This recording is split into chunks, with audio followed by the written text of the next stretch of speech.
ناظرین گرامی السلام علیکم۔ مملکت خداداد پاکستان کو حاصل کرنے کے لیے ہمارے آباء و اجداد نے بڑی قربانیاں پیش کی تھیں، تب کہیں جا کر پاکستان مارد وجود میں آیا تھا۔ لیکن ہماری بدقسمتی یہ ہے کہ ہمیں کوئی بھی مخلص حکمران نہیں ملا سوائے چند ایک کے۔ ہر ایک نے اس ملک کو مال مفت دل بے رحم کی طرح لوٹا ہے۔ ناظرین گرامی، میری آج کی داستان کا عنوان ہے جب ایک پٹواری نے صدر ایوب کو للکارا۔ داستان شروع کرنے سے پہلے میری آپ سے گزارش ہے کہ میرے چینل اردو وائس کو سبسکرائب کیجئے تاکہ اس طرح کی معلوماتی ویڈیوز بر وقت آپ کو مل سکے۔ تو آئیے ناظرین گرامی داستان شروع کرتے ہیں۔ فیلڈ مارشل صدر پاکستان ایوب خان کو چکوال کے نواحی قصبہ خانپور کی شکار گاہ بڑی پسند تھی۔ چکوال اس وقت ضلع جہلم کی پسماندہ سی تحصیل تھی۔ جو ہی صدر کے شکار کا بغل بجتا، ڈپٹی کمشنر جہلم نوابزادہ یعقوب خان ہوتی محکمہ مال چکوال کو انتظامات کا حکم صادر کرتے اور چکوال کے پٹواری اور تحصیلدار اس مملکت خداداد کی اعلیٰ ترین روایات کے عین مطابق سرکاری فرائض چھوڑ کر اپنی جیب سے VIP شکار اور کھانے کے انتظامات میں جت جاتے، کیونکہ ماضی ہو یا حال یہی وطن عزیز کے آئین اور قانون کا اصل چہرہ بھی ہے اور سرکاری ملازمین کی نوکریوں کی ضمانت بھی۔ کئی دن تک انتظامات کا سلسلہ جاری رہتا۔ کراچی سے 5 اسٹار ہوٹل کا عملہ آ کر کھانے کا انتظام کرتا اور دیگر دور دراز کے شہروں سے VIP فرنیچر، کراکری اور قالین وغیرہ کرائے پر حاصل کیے جاتے تھے۔ صدر ایوب خان لشکر رفاقہ کے جلوہ میں صبح سویرے پہنچ جاتے، ڈوہمن ریسٹ ہاؤس میں ناشتہ کرتے، دن بھر شکار سے لطف اندوز ہوتے، کھانا تناول کرتے اور واپس چلے جاتے۔ یہ 1963 کی بات ہے کہ چودھری شاہ نواز خان نامی ایک نوجوان موزہ خان پور میں پٹواری تعینات تھا۔ ہمارے دیگر حکمرانوں کی طرح ایوب خان کو بھی ملک سے کرپشن کے خاتمے کا شوق چرایا۔ اس مقصد کے لیے ان کی قائم کردہ انسپیکشن ٹیم کی بڑی دھوم تھی۔ یہ ٹیم اعلیٰ فوجی اور سول افسران اور ایڈیٹر جنرل پر مشتمل تھی۔ چند غیر ملکی صحافی بھی ان کے ساتھ ہوتے تھے۔ یہ سخت مزاج لوگ سرکاری دفاتر میں گھس جاتے اور اپنی چھڑیاں میزوں پر مار مار کر افسران اور اہلکاروں سے سخت باز پرس کرتے اور ان کو بے عزت بھی کرتے۔ اس انسپیکشن ٹیم نے ملک کے طول و عرض میں کھلی کچہریاں منعقد کی، موقع پر لوگوں کی شکایات سنی اور بدعنوانیوں کے خلاف سخت ایکشن لینے کے علاوہ سرکاری ملازمین کو بر موقع ذلیل بھی کیا۔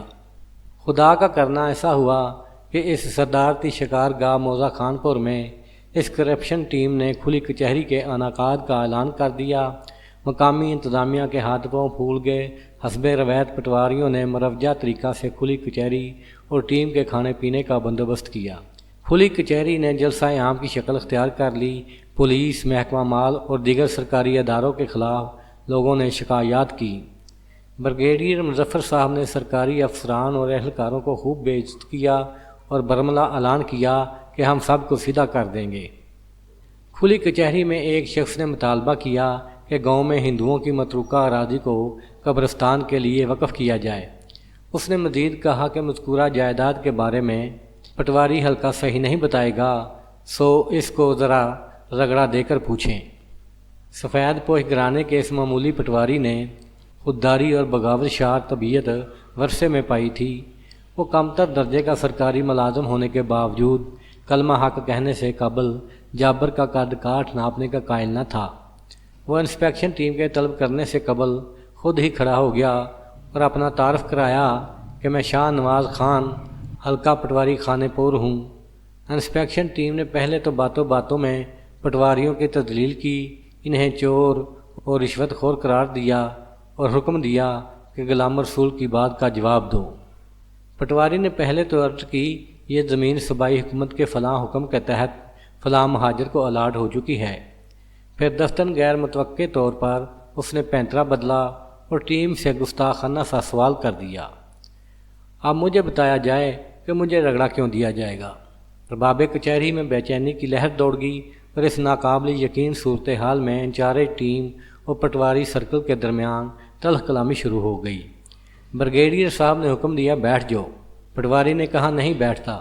انچارے ٹیم نے کہا، کیا کرو گے؟ اس نے جواب دیا، شکایت کروں گا۔ آپ بدعنوانی کے خلاف میری ایک شکایت نوٹ کریں۔ بریگیڈیئر مظفر نے پوچھا، تم نے کس کے خلاف شکایت کرنی ہے؟ پٹواری سرکل نے بم پھوڑا، صدر ایوب خان کے خلاف۔ محفل میں سناٹا چھا گیا۔ کچھ دیر بعد کرخت لہجے میں پوچھا گیا، کیا پریزیڈنٹ کرپٹ ہیں؟ پٹواری نے اپنے پاؤں پر کلہاڑی مارنے کا سلسلہ جاری رکھتے ہوئے کڑکدار لہجے میں کہا، جی ہاں، وہ بدعنوان ہیں، وہ بل نہیں دیتے۔ وہ اب تک 12 مرتبہ یہاں شکار کے لیے آ چکے ہیں۔ ایک دفعہ ان کو کھانا سردار خضر حیات خان نے دیا اور بقول ان کے 8,000 روپے صرف کھانے کا خرچ آیا۔ مجھے بتایا جائے باقی 11 مرتبہ 8,000 روپے کہاں سے آئے؟ کیا صدر مملکت ساتھ لائے تھے یا کسی سرکاری ادارے نے دیے تھے؟ اگر آپ کو نہیں معلوم تو میں بتاتا ہوں کہ کھانے کے یہ پیسے اور دیگر اخراجات ان بدعنوان پٹواریوں نے برداشت کیے تھے۔ شاہ نواز خان نے مزید کہا کہ ہمیں یہ اخراجات کرنے کا حکم اوپر سے آتا ہے۔ آپ کب سے رشوت کی رٹ لگا کر عوام کی آنکھوں میں دھول جھونک رہے ہیں۔ صاف بات یہ ہے کہ پٹواری چھوٹے چور ہیں اور صدر بڑا چور ہے۔ پٹواری تھوڑی تھوڑی رشوت اکٹھی کرتے ہیں اور صدر ایک ہی جست میں آ کر ساری چٹ کر جاتا ہے۔ لوگ جو پہلے ہی حکومت کے خلاف بھرے بیٹھے تھے، انہیں اس بات سے حوصلہ ہوا اور انہوں نے حکومت کے خلاف نعرے بازی شروع کر دی۔ ایس پی جہلم نے اپنی فورس کے ہمراہ آگے بڑھ کر پٹواری کو قابو کر لیا، مگر بریگیڈیئر صاحب نے حکم دیا کہ اس کو سٹیج پر آنے دیا جائے۔ سٹیج پر انہوں نے پٹواری سے کہا، یا تو تم پاگل ہو یا تمہارے گھر دانے زیادہ ہیں۔ ادنا سرکاری ملازم نے جواب دیا، دونوں باتیں غلط ہیں۔ نہ میں پاگل ہوں اور نہ ہی امیر آدمی ہوں۔ آپ کب سے کرپشن پر لانتیں بھیج رہے ہیں؟ اسی بارے ایک سچ بات تھی جو میں نے بھی کہہ دی۔ بریگیڈیئر صاحب نے پوچھا، تمہارے پاس کوئی ثبوت ہے؟ اس نے کہا، ہوٹل اور دیگر اشیاء کے بل میرے نام پر ہیں جو میں کسی بھی فورم پر پیش کرنے کو تیار ہوں۔ المختصر کھلی کچہری نہایت بدمزگی کے عالم میں اختتام پذیر ہوئی، کیونکہ انسپیکشن ٹیم بدعنوانی کا گلا کنواں کرنے آئی تھی، آئینہ دیکھنے نہیں۔ پٹواری نے بڑی محفل میں صدر ایوب پر کرپشن کا الزام لگا کر پورے ملک میں تہلکہ مچا دیا تھا۔ اسی شام انتظامی افسران نے گستاخ پٹواری کو ریسٹ ہاؤس میں طلب کیا۔ اب پٹواری کے لیے انکوائریوں اور مصیبتوں کا دور شروع ہوا۔ بات اخبارات میں بھی پھیلنی شروع ہو گئی۔ شنید ہے کہ جب انکوائری رپورٹیں صدر ایوب خان تک پہنچی تو انہوں نے مزید رسوائی کے ڈر سے پٹواری کو نہ چھیڑنے اور معاملے پر مٹی ڈالنے کا حکم دیا۔ بیتے دنوں کو یہ قصہ دہرانے کا مقصد یہ ہے کہ یہ کہانی پرانی نہیں ہوئی۔ ماضی ہو یا حال، ارباب اقتدار اور اختیار کی رشوت اور بدعنوانی کے خلاف کھوکھلی بڑکوں کی حیثیت محض لطیفوں سے زیادہ نہیں۔ اس پر ستم ظریفی یہ ہے کہ ملک کو بیچ کر کھا جائیں گے تو ڈکار تک نہیں مارتے، اور کرپشن ختم کرنے پر آتے ہیں تو کلرکوں اور پٹواریوں کی۔ کلرک کی رشوت والا 1000 کا نوٹ تو انٹی کرپشن کا انسپکٹر بآسانی پکڑ لیتا ہے، مگر اسے ارباب اختیار کی کرپشن کا سراغ نہیں ملتا۔